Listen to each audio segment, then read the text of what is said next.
Bienvenue au monde de la course. Cette semaine, j'essaie un nouveau format de petites capsules. On va toujours garder les entrevues comme avant, mais des fois, on aura ces petites capsules-là, des nouvelles du monde de la course, parce qu'on traite des nouvelles qui se passent. Et je ferai ça avec ma co-animatrice Sophie Labossière. Merci de t'être joint à nous. Ouais. Merci à toi, François, de cette invitation. Le plaisir est pour moi. Puis, il n'y a aucun biais dans la sélection de la co-animatrice. C'était purement basé sur les connaissances et tout ça. Mais il faut faire attention parce qu'elle est triathlète. Donc, des fois jugez-la pas trop parce que ça se peut qu'elle ne comprenne pas trop qu'est-ce qui se passe. De la course, elle connaît seulement un tiers de la course. Donc, des fois, ça se peut qu'elle échappe. Regardez, on va pas le tenir contre elle. Tout d'abord, pour commencer, concours Brittany Runs a Marathon.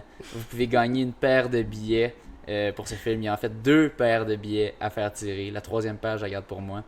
Dans le fond, vous allez sur la page Facebook du monde de la course. Vous trouvez cette publication et vous la likez et vous la partagez et vous taguez un ami avec qui vous iriez le voir. Et vous avez une chance de gagner automatiquement cette paire de billets. À date, il y a comme 4-5 personnes qui ont participé seulement, donc vos chances sont très élevées. Donc, essayez-vous si vous voulez voir ce film. Le concours finit jeudi. C'est votre chance. Un film gratuit. La première montréalaise qui aura lieu le mercredi suivant au cinéma Banque Scotia. Donc, essayez-vous. Maintenant, on passe aux choses sérieuses, les nouvelles. Donc, pour commencer, un 5 km à Dollard des Ormeaux, la dernière édition du 5 km endurance. C'est triste, c'était la dernière édition, mais ça a été très rapide comme la tradition le veut. Donc, dans le fond, on va vous montrer ça. Regardez-moi ça, ce leaderboard-là, il est juste là. Dans le fond, Thomas Fafard qui fait un 14,52,5 en joggant. Ça faisait 12 jours qu'il n'avait pas couru. Et il est allé là pour l'argent. Peut-être, qui sait, peut-être qu'il a eu quelqu'un qui a dit ah ouais, fais ça. Je vais te donner plus d'argent. Qui sait, on le sait pas. Mais en tout cas, il s'est fait un petit 200$, ça c'est sûr. Et suivi de Pierre-Loup Biérot en 2e position, 15,02. Juste un petit peu au-dessus de 15. Guillaume Ouellette a complété le podium. Alistair Gardner, 4e. Jean-Pierre Morin, 5e. Assez rapide ce Fafard. Qu'en penses-tu? Vraiment. Oui. Extrêmement rapide. Ouais. J'aurais aimé voir cette course. Oui, c'était à Montréal. J'aurais bien aimé être là personnellement, mais je venais de faire un demi-marathon. Puis j'étais en gros rush de fin de mémoire. Comme ceux qui ont pu le voir dans le post, la publication que je parlais justement pour Brittany Runs a Marathon. Je disais que j'étais en fin de session. Cette soirée-là, j'ai dormi. Je me suis couché à 7h du matin. Donc, ça vous donne une idée. Dans le fond, le jeudi matin. Côté féminin, Alex Castonguay qui sort un 17,06. Ça, c'est quand même très rapide côté féminin. Toi, qu'est-ce que tu en penses de cette vitesse-là? Très rapide. Ouais, c'est très rapide. Ouais, vraiment impressionnant. Ouais, toi, tu fais combien? 5 kilos? Je sais pas.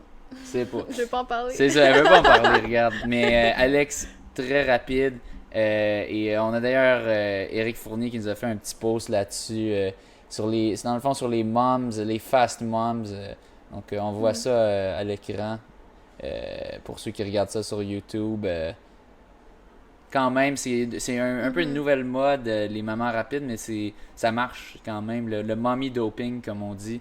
17,06 féminin, très rapide. Elle aurait gagné si elle avait fait le 5 kg NDL, qui était le championnat provincial, et qu'elle avait fait le même temps, elle l'aurait remporté. Donc, assez impressionnant quand même. Et côté masculin aussi, Fafard, Éric Fournier nous a sorti une belle photo. Alors, je vais juste retrouver ça. Et on le voit avec ses beaux Vaporfly Next Percent. Donc, bravo. Ensuite, on avait aussi une course dimanche, course à laquelle je participais, le demi-marathon Mont-Tremblant, qui était le championnat provincial de demi-marathon. J'ai réussi à le remporter en 1:08,52. Ensuite, Aaron Manning, mon coéquipier, après qu'on a fait beaucoup de trash talk, mais finalement j'ai eu raison. Et il a terminé deuxième quand même très fort à ses premiers championnats provinciaux.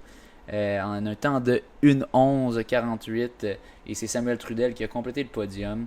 C'était bien le fun, on était sur le podium, il y avait des beaux gros chèques, format géant. Et fait cocasse, il y a quelqu'un, je dirais pas c'est qui pour lui sauver, mais il va se reconnaître, mais on courait ensemble et il m'a dit, mais là, le gros chèque, comment tu fais ça pour encaisser ça à la banque? Dans le fond, ça doit être cool, là, t'arrives comme un baller à la banque avec ton gros chèque, puis là, tu fais, ah ouais, je vais encaisser ça. Mais non, ça, c'est pour les photos, dans le fond, et après ça, on remettait le gros chèque, puis il nous donnait un vrai petit chèque. Mais c'était très cocasse, j'ai bien ri, assez comique. On a ensuite Gabriel Moreau et Maurice Bélanger qui ont fini 4e et 5e. Et côté féminin, c'est Meggy Dargy qui, encore une fois, remporte sa deuxième épreuve dans le circuit de la Coupe Québec. Elle avait aussi remporté le 5 km à NDL. Donc, une coureuse d'habitude de cross, Meggy. J'ai été son coéquipier à McGill. Elle est quand même capable de quelque chose sur la route. Elle a rentré ça 1:20. Ce qui est 1:20:15, donc ce qui est quand même très rapide côté féminin. Côté classification IAF, elle me devance avec son score. Et elle a été suivie de Sabrina Saint-Gelais, qui était elle aussi ambassadrice. On avait fait un bon carb load la soirée d'avant au restaurant. Quel était le nom de ce restaurant?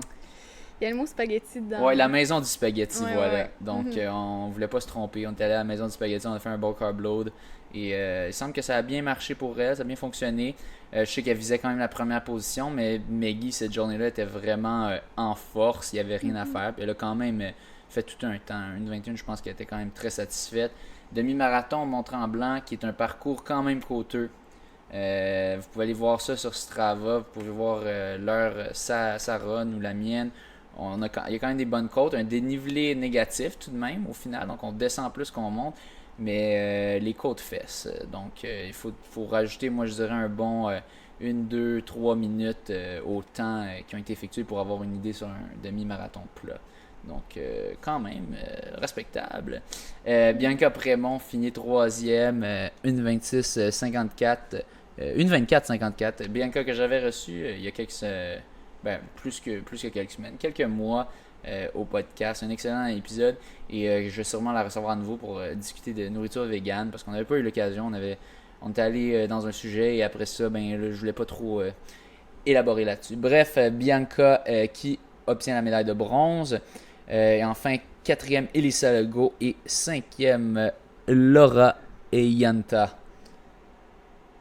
Ensuite, dans le fond, ça c'était la deuxième étape du circuit de la Coupe Québec. Donc, les 5 kilos est fait, le demi-marathon est fait. Et là, nous allons avoir la fin de semaine prochaine le 15 km, le championnat 15 km qui va être à Rougemont, dans le cadre de l'événement du demi-marathon des vergers de Rougemont. Côté féminin et masculin, on n'a pas encore l'annonce. L'annonce risque d'être faite bientôt des athlètes élites qui sont présents. Vous pouvez compter sur ma présence, bien sûr. Je vais essayer, dans le fond, de faire 3-en-3. À date, c'est 2-en-2. Là, on va essayer de faire 3-en-3. Et qui sait, peut-être 4-en-4. Il y a déjà eu des pourparlers. Dans le fond, Éric Fournier qui nous avait fait un petit post Facebook. Je vais essayer de retrouver ça. Dans le fond, qui parlait, dans le fond, du grand chelem.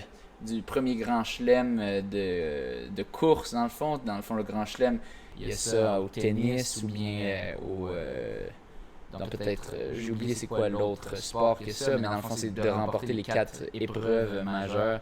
Donc, ce serait une tentative, mais dans le fond, il devrait y avoir un gros showdown au 10 km, au championnat de 10 km à Laval.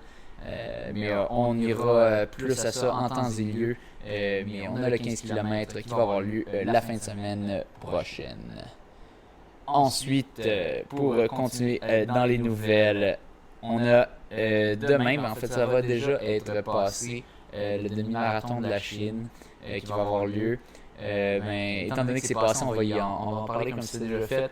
Il a fait très chaud. Ça va être des températures dégueulasses. On espère que tous les coureurs auront passé le fil d'arrivée. Je vais donner un petit... on a d'ailleurs une tentative de record du monde de poussette, je pense. Donc, c'est Julien Pinsonneau, si je ne me trompe pas, qui va essayer de faire le record, de battre le record Guinness, une tentative officielle. Donc, de pousser quelqu'un. Je sais pas exactement c'est quel temps, je pense que c'est un petit peu en bas de 1:30 qu'il doit faire. Je sais qu'il serait capable une bonne journée de faire ça. Je suis sûr en courant tout seul il pourrait. Là, avec la poussette, c'est à voir. Avec la chaleur, ça sera pas facile, mais je lui souhaite qu'il l'a réussi lorsque cet épisode va être en ligne. Je donne aussi un petit shout-out à mon ami Phil Blackburn qui va s'y essayer avec les Skechers Razor 3. On va voir, il vient de les recevoir, puis il dit qu'il était tout excité de s'essayer avec. On espère que ça lui aura porté chance, ou bien que ça l'a aidé dans le fond, parce que c'est pas juste de la chance que ça donne des souliers. Dans le fond, c'est ça. Lui, je pense qu'il vise peut-être de faire en bas de 1:50. Je pense que son record personnel est autour de 1:50 au demi. Donc, on verra bien s'il a eu raison ou non. Maintenant, nouvelle internationale, après être passé au provincial. On fait pas comme juste TVA, là, que dans le fond, je me souviens, un bye-bye, il y avait une parodie là, de TVA qui parlait plein de petites nouvelles locales, puis après ça, elle disait « Et maintenant, dans le reste du monde », et là, il y a des images du reste du monde, puis elle fait comme « Ouf! » Et maintenant, bref, c'est très comique. Alors, nouvelle internationale, on avait Éric Fournier, encore une fois, qui avait partagé ça. Je l'avais déjà vu quelque part, mais lui, il l'a partagé. Dans le fond, ça a fait un petit débat. On a les triathlètes, donc... tu devrais connaître ça un peu plus. Ça devrait être un peu plus dans ta palette. Des triathlètes britanniques, Jess Learmont et Georgia Taylor-Brown, qui ont été disqualifiés pour avoir tenu les mains quand ils ont passé le finish. Donc, ils avaient une bonne avance sur leur compétitrice. Et là, ils arrivent au fil d'arrivée. Là, on se dit « Ouais! » Puis là, ils se tiennent dans les mains. Je sais pas si c'était planifié ou quoi.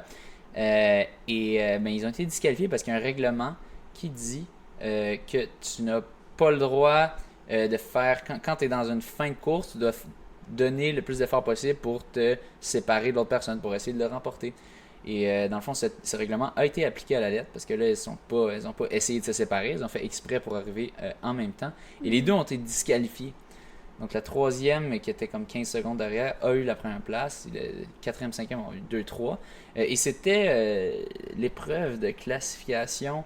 Je pense pour les Jeux olympiques, dans le fond, la première personne avait un spot automatiquement pour les Jeux olympiques. Qu'en penses-tu de cela? Étais-tu au courant de cette... J'avais vu passer, j'avais pas eu tous ces détails, je t'avouerais, mais je trouve que c'est triste d'une certaine façon parce qu'on voit probablement qu'il y avait de l'esprit sportif dans ce geste-là. Le règlement, par contre, il était là, fait que les filles auraient probablement pu ou dû le savoir. Donc, je trouve ça dommage, mais en même temps, si le règlement était présent, je comprends aussi l'enjeu là-dedans, là, savoir c'est qui finalement qui arrive en premier. Puis, en plus, il y avait l'enjeu de la classification olympique, donc c'est surprenant qu'il y ait eu ce geste-là à ce moment-là.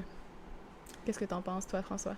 Ben, je vais te retourner la rondelle à nouveau, comme dirait Roger, Roger quelque chose. Ben, Brulotte, non, parce qu'il fait du baseball, mais est-ce que tu penses qu'ils auraient dû être disqualifiés? C'est une bonne question.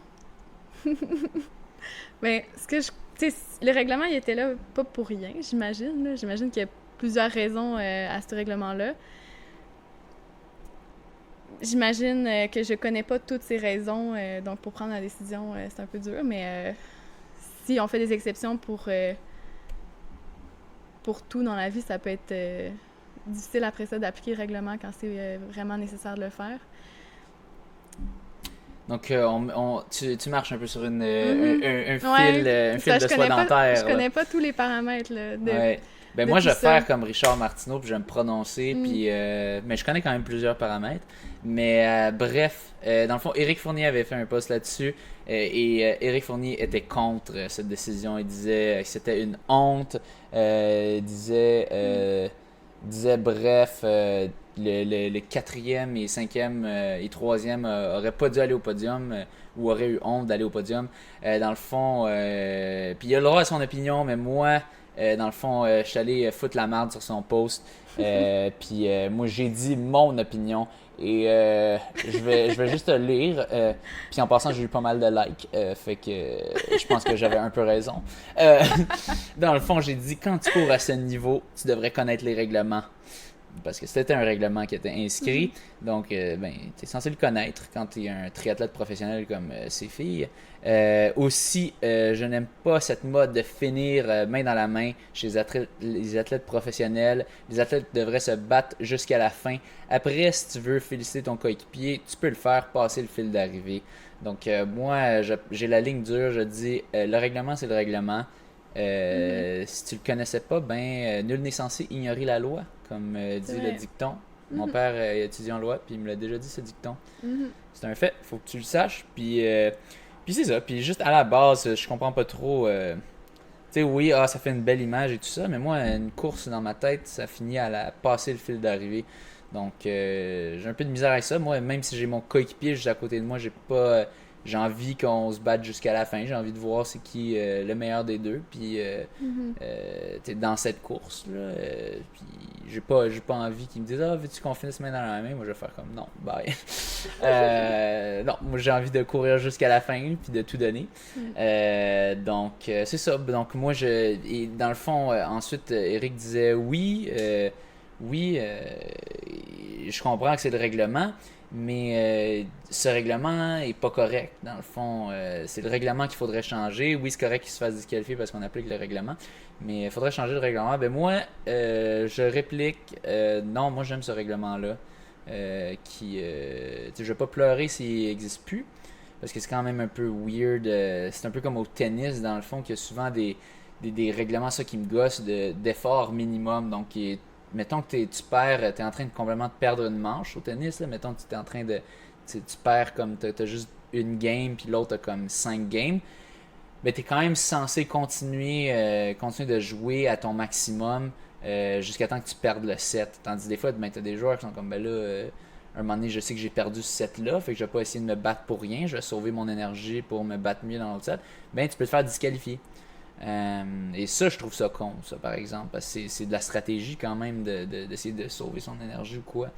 Donc, tu vois, ça, je dirais que c'est un règlement qui est abusif. Aussi, au badminton, dans le fond, c'était une petite anecdote. Il y a plusieurs années, il y avait, dans le fond, je pense que c'était aux Olympiques, il y avait 4 équipes qui s'étaient fait disqualifier. Parce que ce qu'ils faisaient, dans le fond, c'est que la façon que la classification était faite, comment tu avançais dans les rondes, des fois, c'était avantageux de perdre. Ce qui veut dire qu'à la base, ton système a un problème. Si c'est avantageux de perdre. Donc, il y avait des équipes de badminton qui faisaient exprès d'envoyer le moineau dans le net. Donc, il y avait c'était pas normal le niveau à quel point ils rataient leur service. Puis ils faisaient exprès, dans le fond. Mais dans le fond, 4 équipes avaient été disqualifiées pour ça. Mais moi, je dis, tu devrais pas avoir un système à la base qui favorise de perdre. Donc, ça, pour ces athlètes-là, j'ai de la pitié. Mais pour ces athlètes-là, un petit peu de pitié parce que sûrement qu'ils le savaient pas. S'ils le savaient, ils l'auraient probablement fait. Et ils l'auraient probablement pas fait. Mais en même temps, je me dis, tu continues toujours à courir jusqu'à la fin. Il y a tellement de vidéos de compilation sur YouTube de monde qui arrête un peu de pousser à la fin. C'est pas le cas qui est arrivé ici, mais dans le fond, la morale est pousse jusqu'à la fin. Après ça, tu fais ce que tu veux, tu célèbres, tu encourages ton ami ou quoi. Mais moi c'est mon opinion là-dessus. Toi, tu restes sur ce fil un petit peu pas trop. C'est dur. C'est qu'il y a des exceptions. Je connais pas trop les règlements internationaux du triathlon, mais par exemple, à Triathlon Québec, si par exemple, tu es un athlète qui a un problème X, là, whatever, mettons, tu as un accident de vélo où il faut que tu aies du matériel pour gonfler ton pneu, tu peux utiliser le matériel de d'autres athlètes, mais tu peux pas te faire aider par des participants extérieurs.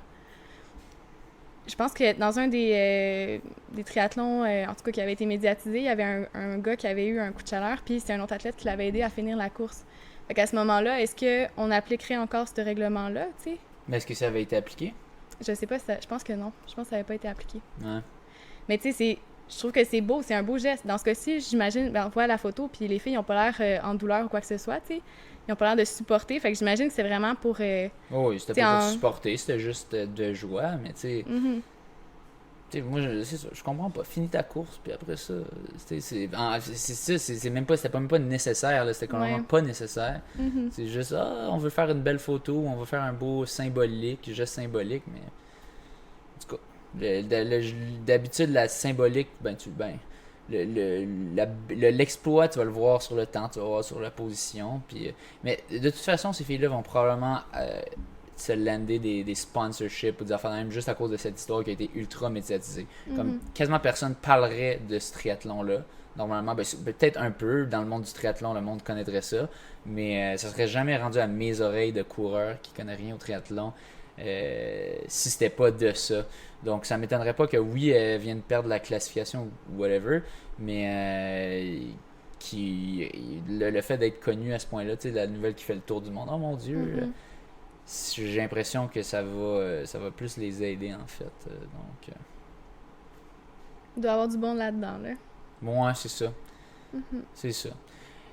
Dernière nouvelle, qui est une nouvelle un peu plus vieille, mais je voulais quand même passer là-dessus parce que c'est une belle controverse, un beau sujet. Il y en a qui sont pour, il y en a qui sont contre. Caster Semenya. Dans le fond, pour vous mettre en contexte, Caster Semenya est une athlète aux 800 mètres. Je suis pas mal sûr qu'elle est la championne olympique. Dans le fond, elle est née avec des chromosomes X et Y. Donc, ça, c'est les chromosomes. C'est dans le fond la combinaison masculine. Normalement, c'est une femme, normalement, tu nais XX. Mais toute sa vie, elle s'est identifiée comme femme et elle est hermaphrodite. Dans le fond, elle est intersexe. Elle avait les deux organes génitaux à la naissance, du moins de ce qu'on connaît, mais elle a décidé d'aller avec femme, donc je ne pense plus qu'elle a de testicules et tout ça. Mais bref, elle a été l'IAAF, la Fédération internationale qui s'occupe de l'athlétisme, a décidé de l'empêcher de faire son sport parce qu'ils disent dans le fond que ses niveaux de testostérone sont trop élevés dans le fond, puis que ça lui donne un avantage. Ces niveaux de testostérone sont en effet beaucoup plus dans le range d'hommes. Il y a les femmes, si on veut dire entre guillemets, normal, n'ont pas ce niveau de testostérone, et même pas prêt. Donc, dans le fond, l'IAF l'avait suspendu, mais là, il y avait une suspension de cette suspension. Donc, finalement, elle pouvait en faire à cause d'un tribunal suisse, mais finalement, cette décision de suspendre la suspension a été suspendue. donc, finalement, elle ne peut plus participer. Donc c'était vraiment, c'était toute une saga qu'elle pouvait, elle pouvait pas, elle pouvait pas. Dans le fond, ils lui ont dit, le tribunal a jugé qu'elle a trop un avantage par rapport aux femmes. Mais c'est tout de même une grosse question d'éthique et de... Dans le fond, elle s'identifie comme femme, elle a quand même les organes génitaux femelles, son sexe est féminin, mais elle a les chromosomes XY et ses niveaux de testostérone sont dans le range masculin. Toi, est-ce que tu as suivi un peu cette histoire-là? Est-ce que tu étais au courant un peu? Non, j'étais pas au courant de l'histoire de cette femme-là, par contre. Ouais. Ben, c'est ça. Bref, là, ça fait la controverse. Et là, il y a beaucoup de monde qui sont en support d'elle parce qu'ils disent, ben là, c'est pas juste, c'est transphobique. Il y a beaucoup de monde, je sais, de la communauté, c'est ça, LGBT, qui sont vraiment choqués. Aussi de ceux qui sont pas la communauté LGBT, mais juste qui sont choqués. Ils disent, mais c'est une femme, elle identifie comme femme, elle devrait pouvoir. Mais il y a aussi beaucoup de monde qui salue cette décision parce qu'ils disent que sinon c'est pas juste pour les femmes. Parce que elle, dans le fond, elle clenche la compétition complètement. Là. Si on regarde les compétitions, c'est même pas proche. Moi, personnellement, mon opinion là-dessus, je dirais que je suis en faveur de cette décision, de la décision qui a été prise. Parce que si on regarde dans le fond les faits, dans le fond, si on part à la base, la catégorie homme ou masculine aux Olympiques, c'est comme un peu une catégorie ouverte. Donc, à peu près n'importe qui veut peut compétitionner dans cette catégorie. Et ensuite, la catégorie femme, c'est une catégorie qui est protégée, si on veut. Donc, il faut vraiment que tu répondes aux critères, il faut que tu sois une femme pour compétitionner là-dedans. Sinon, il y aurait pas, ce ne serait pas des femmes qui gagneraient. Sinon, si les gars pouvaient aller là-dedans, dans le fond, ce serait les gars qui gagneraient en général parce qu'on regarde les temps, les temps des hommes sont plus rapides. Il y a seulement très peu de sports qui sont dominés par les femmes, peut-être la gymnastique et d'autres. Mais bref, dans la course, d'habitude, c'est les hommes qui ont des temps plus rapides. Donc, c'est pour ça que c'est, si on veut, une catégorie protégée, la catégorie femme. Et donc, moi, je pense que si n'importe qui fait juste s'identifier comme étant une femme pouvait aller dans cette compétitionner dans cette catégorie-là, il pourrait avoir des aberrations, puis ça ferait que, dans le fond, les femmes ne pourraient plus vraiment compétitionner à haut niveau, avoir des chances d'obtenir des médailles. Donc, ça serait injuste pour elles. Il y a beaucoup de monde qui disent mais là c'est pas juste, c'est juste la testostérone qu'on parle, mais l'évidence scientifique, ce qu'on a, les preuves sont pas tant fortes. Mais moi, de ce que j'avais vu, c'était plus le cas. Mais bref, si vous êtes intéressé de débattre de ça, moi je voulais consacrer un épisode là-dessus dans le passé. Mais malheureusement, dans le fond, je voulais pas que ce soit juste one-sided, puis c'est juste moi qui rant puis qui fait mon gros porc misogyne qui veut ou transphobique qui ne laisse pas Castor courir. Dans le fond, je voulais avoir un débat dans les deux sens, donc il y a aussi une femme qui vienne défendre Castor. Donc l'invitation est lancée. Si jamais vous voulez faire cela, envoyez-moi un message sur la page Facebook du Monde de la course ou directement. Et ça me fera plaisir de vous recevoir pour qu'on débatte de cette question. J'avais déjà essayé dans le passé, mais c'est ça, les personnes avec qui je voulais le faire étaient bien occupées et on n'a jamais eu le temps de le faire. Donc, c'est lancé, c'est dans les airs. Si vous voulez essayer de défendre Castor de mon joug, allez-y. Bref, c'est ce qui va conclure ces nouvelles du monde de la course.